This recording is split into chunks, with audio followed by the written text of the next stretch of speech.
listener that the last portion of part of Bayelsa State have been without light for 5 months and counting.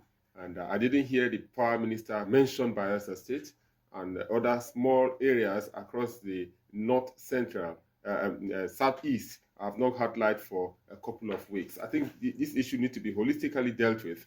I don't know, our megawatt is not barely 3,000, 4,000, and we cannot have situations where we have unbearable weather condition in the north, 33 degrees centigrade, and no light to even have cool, chilled drinks there. I think with the assurances from the power minister, I think the next couple of days, as you have said, will be a brighter day. On the issue of Almajiri raised by the northern leaders, Amechi, Bayo Bodrin nailed it. We have the Nomadic Education Commission. We have the now Out of School Almajiri Commission. We have the Universal Basic Education, which largely deal with issues in the north, because the north had the larger number of primary public schools. And we have other commissions which are supposed to deal directly with this issue of school children. But what do we have? People just sit down the round table. I was at the meeting where the Almajiri Commission was inaugurated, and I asked some questions. I say, how are you going to go about this? They say, yes, we are setting up a committee to mop up the 2,000 Almajiri schools around so that government can reach them.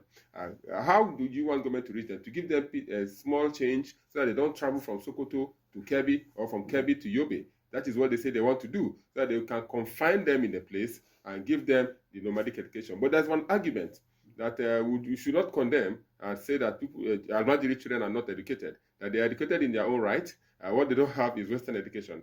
But there's also Almajiri education and Quranic education and Western education joined together, which UNICEF was promoting, and Nigerian government embraced it. That was why the Sangaya schools were created by Jonathan that time, to see how you can bring them together under one umbrella, Quranic education, Western education, and so that they go together. But they've discussed in the larger forum, like the forum yesterday. I think the message will sink. Because some of them, they are cronies own Quranic schools, and they don't check I have my where the children come from. The message will sink, because this is not the first against that particular portion of the tax reform. I think this should be a wake-up call to the north. David has nailed it. What is coming from the north? The north is blessed. Just for example, Tin and Columbine.